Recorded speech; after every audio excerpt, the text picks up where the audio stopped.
Hello dear students, एक बार फिर से आप सभी का वेलकम। और अपन पढ़ रहे हैं हिस्ट्री क्लास 12 की उसका सेकंड चैप्टर में अपन कंटिन्यू करेंगे जो हमारा पिछला वीडियो था उससे आगे।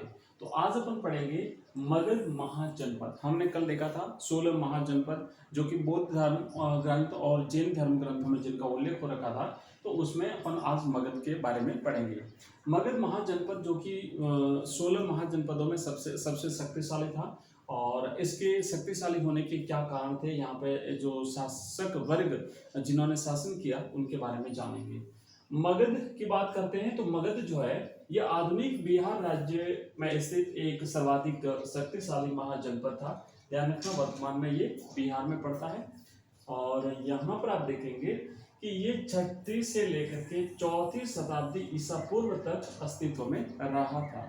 ईसा पूर्व जो कि इस समय बैक आ रहा है। मगध के शक्तिशाली बनने के अनेक कारण थे, और वो जो कारण थे कि भाई मगध ही सबसे शक्तिशाली महाजनपद कैसे बना, बाकी क्यों नहीं बन पाए, क्या कारण थे इसके। तो उसका ये था कि खेती की अच्छी उपज होना, वहां पे सिंचाई अच्छी होती थी क्योंकि पानी की व्यवस्था थी, मिट्टी उपजाऊ थी, नदियों का वहाँ पे जो है पानी मिल जाता था। लोहे के विशाल भंडार वहाँ पर उपलब्ध थे, तो युद्धों के लिए हथियार बनाने के लिए जो वो लोहे से हथियार बना लेते थे।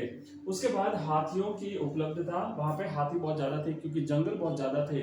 नदी वाला इलाका था तो जंगल ज़्यादा थे, और ज़्यादा जंगल थे, इस वजह से वहाँ पे हाथी उपलब्ध थे जो कि युद्ध में काम आ जाते थे। और सस्ता और सुलभ आवागमन और राजाओं की महत्वाकांक्षा आदि प्रमुख कारण थे।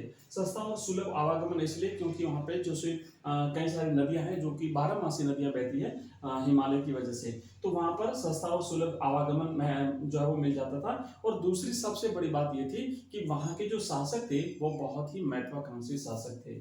आगे बढ़ते हैं। इसके बाद में अपन देखेंगे कि आरंभिक जैन और बौद्ध लेखों के अनुसार जो वहाँ के जो शासक थे उसमें आप देखेंगे इन्होंने जो है वो उस विभिन्न जो मौर्यकालीन शासकों की बात करी है उसमें बिंबिसार है, अजातशत्रु है और महापद्मनंद जैसे बड़े राजा जो बड़े महत्वाकांक्षी थे। इनकी नीतियां भी मगध को शक्तिशाली बनाने के लिए महत्वपूर्ण मानी जाती हैं। मगध की प्रारंभिक राजधानी की बात करें तो प्रारंभ में राजगृह मगध की राजधानी थी। ये कई बार प्रश्न पूछा गया है कि मगध की प्रारंभिक राजधानी कौन सी थी। ठीक है, बाद में पाटलिपुत्र भी बनती है तो आप याद रखिएगा, प्रारंभिक राजधानी थी राजगृह। पहाड़ियों के बीच बसा राजगृह जिसे राजगाह या राजगीर के नाम से भी जाना जाता है, ये एक किलेबंद शहर था। मजबूती से इसकी सुरक्षा जो है वो सुरक्षित है ये, और इस तरीके से ये जो है वो मगध की प्रारंभिक राजधानी बना था। राजगाह का शाब्दिक अर्थ होता है राजाओं का घर। राजगाह मतलब राजाओं का घर, इसका शाब्दिक अर्थ होता है। ये छोटे छोटे ऑब्जेक्टिव टाइप के प्रश्न पूछे जा सकते हैं, इसलिए आप लोग जरूर याद रखिए और निश्चित रूप से आपके एग्जाम में आपकी हेल्प करेंगे ये। इसके बाद में हम जो इस चैप्टर से जितने एमसीक्यूज बनते हैं वो भी करेंगे, ताकि एग्जाम में जो एमसीक्यूज पूछे जाएं उसमें आपका एक भी एमसीक्यूज छूट नहीं सके। और बाकी आपके जो प्रश्न उत्तर जो बनते हैं छोटे बड़े वो भी अपन करेंगे, हिंदी मीडियम इंग्लिश मीडियम दोनों के करेंगे। तो आप लोग लगातार हमारे साथ बने रहिए, ठीक बोर्ड एग्जाम्स तक हम कंप्लीट कोर्स करेंगे, लगातार अभ्यास करेंगे प्रश्नों का, बोर्ड में कैसे लिखना है ये भी सारी चीजें अपन देखेंगे। ठीक है, इस तरीके से कंप्लीट करेंगे, इसलिए आप लोग लगातार जो हमारे साथ रहिए। और जब लाइव क्लास होगी तो हम उसका भी शेड्यूल भी आपको बता देंगे, तो लगातार अपन लाइव भी पढ़ेंगे। चलिए आगे बढ़ते हैं। आगे लिखा है कि अनेक राजधानियों की किलेबंदी लकड़ी, ईंट या पत्थर की ऊंची दीवारें बनाकर की जाती थी।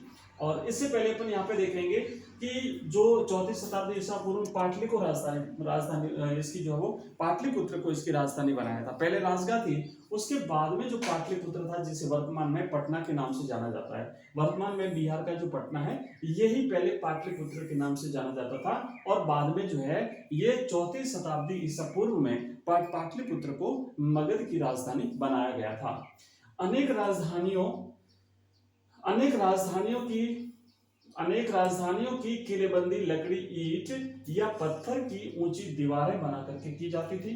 321 ईसा पूर्व, याद रखिएगा सन 321 ईसा पूर्व चंद्रगुप्त मौर्य ने मौर्य वंश की स्थापना की थी। आपको याद होगा चाणक्य जो इसके प्रधानमंत्री थे, तो चाणक्य ने चंद्रगुप्त मौर्य की मदद से जो है मौर्य वंश की स्थापना करी थी, और जिसका राज्य पश्चिमोत्तर में अफगानिस्तान और बलूचिस्तान तक फैला हुआ था। पश्चिमोत्तर का मतलब होता है, मैं आपको यहाँ पे लिखा दूं, आप जरा इस मैप को देखिए, नक्शे को देखिए।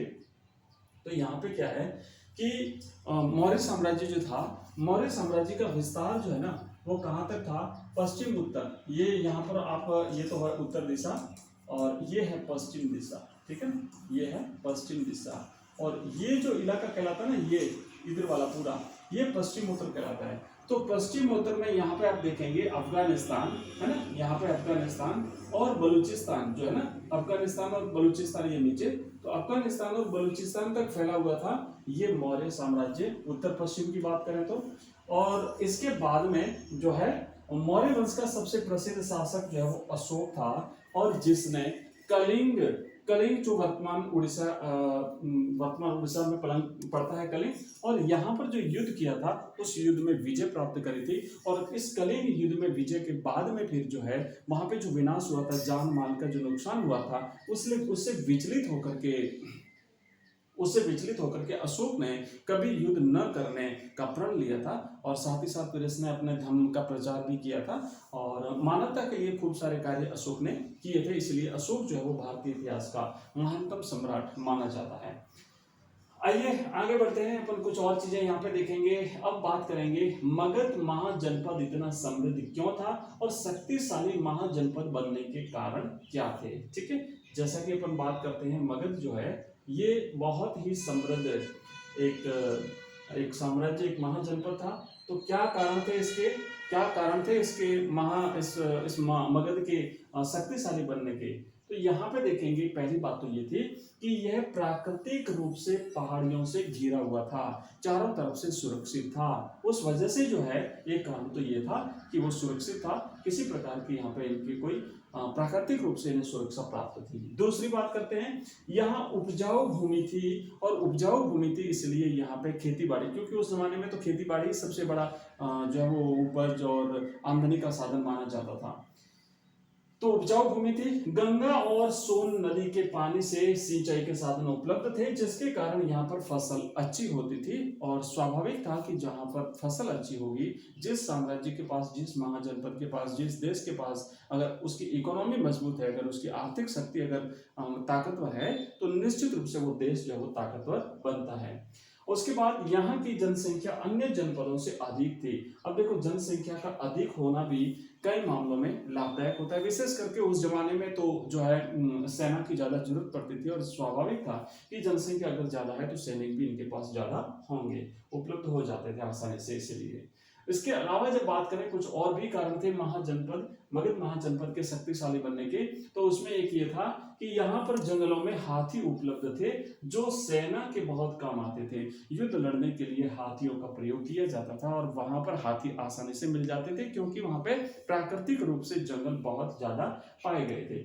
इसके अलावा योग्य और महत्वाकांक्षी शासक, जैसा कि हमने पहले भी देखा, चंद्रगुप्त, उसके बाद में है ना अशोक और अजातशत्रु, और ये कई ऐसे शासक हैं जो अपनी महत्वाकांक्षा के लिए जाने जाते हैं। तो कुशल नेतृत्व भी मगध को मिला, इसलिए भी जो है वो ये एक समृद्धशाली और शक्तिशाली महाजनपद बन पाया। गंगा और सोन नदी के पानी से सिंचाई होती थी, जिससे व्यापार में वृद्धि होती थी, हमने पहले देख लिया। लोहे की खदानें थी, जिससे सेना में हथियार बनाए जाते थे, और खदानें लोहे की, चूंकि लोहा ही सबसे ज्यादा हथियार बनाने के लिए काम में लिया जाता था उस जमाने में, तो आज भी लिया जाता है। तो लोहे की उपलब्धता की वजह से भी जो है इसको एक थोड़ा सा एक प्लस पॉइंट इनका हो गया था।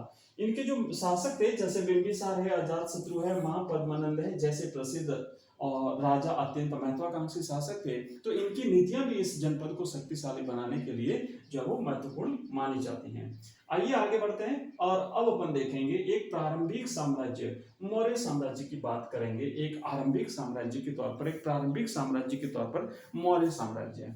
तो यहाँ पर आप देखेंगे कि मगध के विकास के साथ साथ मौर्य साम्राज्य का उदय हुआ 321 ईसा पूर्व से लेकर के 185 ईसा पूर्व, है ना, BC before Christ.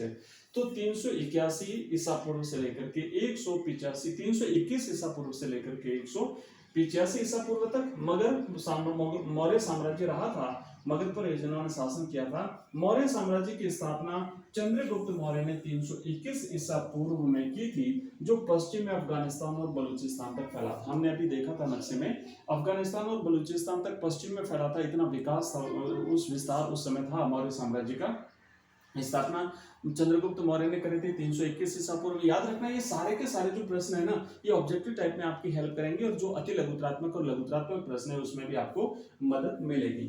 Chandragupta Maurya के गुरु, जिन्हें विष्णुगुप्त, कौटिल्य और चाणक्य के नाम से जाना जाता है। ध्यान रखना, जो चाणक्य थे, जो कि विष्णुगुप्त के गुरु थे, इनके बारे में कहा जाता है कि एक बार जब ये मगध, जो मौर्य से पहले यहाँ पर जब जो शासक वर्ग थे तो यहाँ पर आए तो उनका अपमान कर दिया, तो वहां से अपमानित होकर के ये तक्षशिला, जो उस समय एक भारत का बहुत ही प्रसिद्ध जो है शिक्षा का केंद्र था, यहाँ के आचार्य थे, और इनकी जब बेइज्जती की जाती है तो जब वो वापस अब जा रहे थे अपने उस शिक्षण संस्थान में, तो बीच रास्ते में एक बालक मिला था, और उसको देखते ये पहचान गए थे कि मैं इसके माध्यम से जो मैं बदला लूंगा। तो फिर वो उस चंद्रगुप्त मौर्य को लेकर के तैयार करते हैं, और फिर लेकर के उस पर मगध पे आक्रमण करके और मौर्य साम्राज्य की स्थापना करवाते हैं।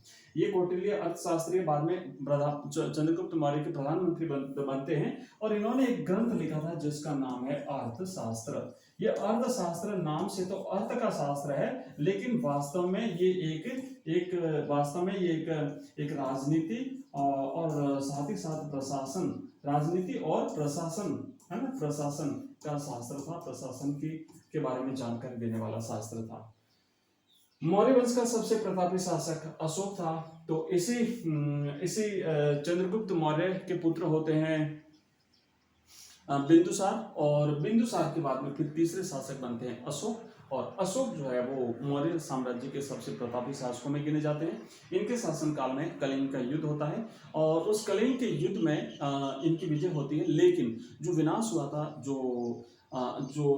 लोगों का जो हानि हुई थी, जनहानि, उसको देख करके विचलित हो जाते हैं, और बाद में उसे युद्ध न करने का प्रण जो है अशोक के द्वारा लिया जाता है। आइए आगे बढ़ते हैं। यहाँ पर अपन देखेंगे मौर्य वंश के बारे में जानकारी के स्रोत। अब ऐसे कौन कौन सी चीजें हैं जो हमें मौर्य वंश के बारे में जानकारी उपलब्ध कराते हैं। तो मौर्य वंश के बारे में जानकारी उपलब्ध कराने के लिए कई सारे स्रोत हैं। उसमें पहला तो है पुरातात्विक साक्ष्य। पहला जो है वो है पुरातात्विक साक्ष्य। तो पुरातात्विक साक्ष्यों में मूर्तिकला मौर्य काल के इतिहास की जानकारी का महत्वपूर्ण स्रोत है। उसके बाद समकालीन जो लेखक, जो यात्री आए थे, विदेशी यात्री और कुछ भारत के भी, उनके जो विवरण हैं, उनकी जो रचनाएं हैं, वो भी मौर्य साम्राज्य के बारे में जानकारी देती हैं। अब यहाँ पे ऑब्जेक्टिव टाइप के प्रश्न पूछे जा सकते हैं, आप लोग याद रखिएगा। एक मेगास्थनीज आया था, तो मेगास्थनीज ने एक ग्रंथ लिखा था जिसका नाम है इंडिका। चाणक्य, जो कि चंद्रगुप्त मौर्य के प्रधानमंत्री थे, उन्होंने एक ग्रंथ लिखा था जिसका नाम था अर्थशास्त्र। इसके अलावा जो ग्रंथ हैं उसमें जैन धर्म और बौद्ध धर्म के जो ग्रंथ हैं वो भी जो है महत्वपूर्ण ग्रंथ माने जाते हैं मौर्य साम्राज्य के बारे में जानकारी देने के लिए।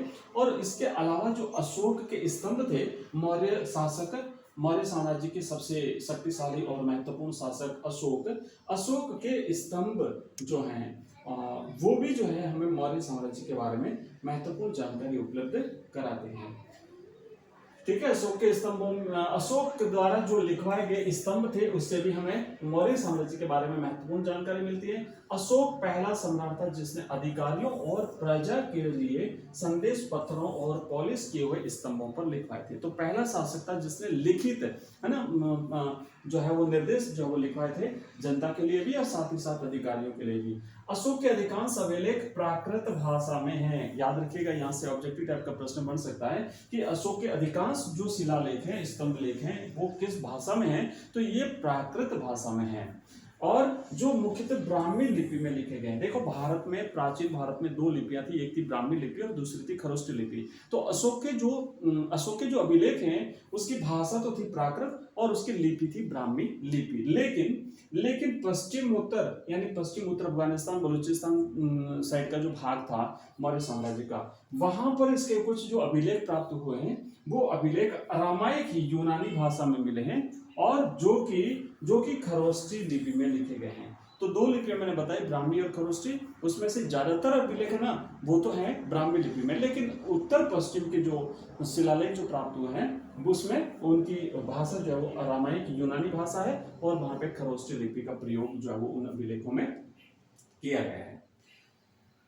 तो ये तो हमने पढ़ा। इसके बाद में अपन देखेंगे अब मौर्य साम्राज्य के प्रशासन के बारे में। आइए फटाफट देख लेते हैं, क्योंकि चैप्टर काफी लंबा है और इसमें से अच्छे खासे प्रश्न जो है वो पूछे जाते हैं आपके एग्जाम में। आगे बढ़ने से पहले मैं बता दूं कि जो चैप्टर हम पढ़ रहे हैं, अगर इसकी आप पीडीएफ चाहते हैं, अगर इसका वीडियो लेक्चर्स आप कंटिन्यू चाहते हैं क्रम से एक ही जगह सारे प्रश्न उत्तर चाहते हैं, आप इसके एमसीक्यू चाहते हैं, आप इसी चैप्टर पर अगर आप ऑनलाइन टेस्ट देना चाहते हैं, अपनी तैयारी को अगर आप परखना चाहते हैं, तो आप हमारा ऐप डाउनलोड कर लीजिए। एजुकेशन राइज नाम से हमारा ऐप है, ये आपको प्ले स्टोर पर मिलेगा और इस वीडियो के डिस्क्रिप्शन में लिंक भी दिया हुआ है। इस वीडियो के डिस्क्रिप्शन में आपको लिंक मिल जाएगा, उस लिंक पर क्लिक करके भी आप इस ऐप को डाउनलोड करेंगे। वहां पर हमने क्लास 12 के लिए सारे सब्जेक्ट्स के history, political science, geography, Hindi compulsory, Hindi साहित्य, इंग्लिश कंपलसरी, इन सबके कोर्सेज बनाए हैं। वो कोर्सेज आपको पूरे 1 साल की वैलिडिटी के लिए मात्र 99 रुपीज में हम आपको अवेलेबल करा रहे हैं। फुल 1 साल की वैलिडिटी, और जो सारी चीजें मैंने आपको बताई वो हम दे रहे हैं मात्र 99 रुपीज में।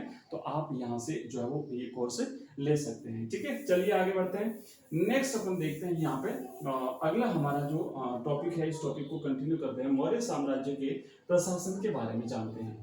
मौर्य साम्राज्य के 5 प्रमुख राजनीतिक केंद्र थे, याद रखिएगा। और वो जो 5 प्रमुख राजनीतिक केंद्र थे उसमें से पहला तो था, उसकी राजधानी वो थी पाटलिपुत्र। 4वीं शताब्दी में बनाई 4वीं शताब्दी ईसा पूर्व में बनाई जाती है, और ये पाटलिपुत्र जो कि वर्तमान पटना जो है बिहार का, उसमें उसको कहते थे। और इसके अलावा 4 प्रांतीय केंद्र थे, जिसमें एक था तक्षशिला, दूसरा उज्जैनी, तीसरा तोसली और फिर था सुवर्णगिरि। याद रखिएगा 5 राजनीतिक केंद्र। अगला है, इन सबका उल्लेख अशोक के अभिलेखों में किया गया है। पश्चिम में पाक से आंध्र प्रदेश तक, उड़ीसा और उत्तराखंड तक हर स्थान पर एक जैसे संदेश उत्कीर्ण किए गए। तक्षशिला और उज्जैनी दोनों लंबी दूरी वाले महत्वपूर्ण व्यापारिक मार्ग थे। तो ये बहुत ही लंबी दूरी वाले दोनों व्यापारिक मार्ग थे, ये आपको ध्यान रखना है। तक्षशिला और उज्जैनी, और दोनों शिक्षा के केंद्र भी थे। नेक्स्ट बात करते हैं यहाँ पे सुवर्णगिरि जो है, ये सुवर्णगिरि सोने का पहाड़, सुवर्णगिरि का मतलब होता है सुवर्णगिरि यानी सोने का पहाड़, कर्नाटक में सोने की खान हेतु प्रसिद्ध था। और साम्राज्य के संचालन में भूमि और नदियों दोनों मार्गों से आवागमन होता था। राजधानी से प्रांतों तक जाने के लिए कई सप्ताह या महीनों का समय जो है वो लगता था। तो प्रिय विद्यार्थी, हमने इस बारे में इतना जो है वो जान लिया है, और इसके बाद नेक्स्ट हमारा जो चैप्टर रहेगा जिसमें हम मौर्य साम्राज्य की सैनिक व्यवस्था के बारे में जानकारी प्राप्त करेंगे। ठीक है, नेक्स्ट हम इसमें मौर्य साम्राज्य की जो सैनिक व्यवस्था है उसके बारे में जानकारी प्राप्त करेंगे, और कौन कौन से जो विदेशी यात्री भारत आए थे उन्होंने कौन कौन से ग्रंथ लिखे थे, इसके बारे में कंप्लीट जानेंगे, है ना। ये पूरे जो मैंने आपको नोट्स अवेलेबल करवाऊंगा। यहाँ पे आप देखेंगे 6 समितियां थी जो कि सेना की व्यवस्था करती थी, अन्य उप समितियां थी।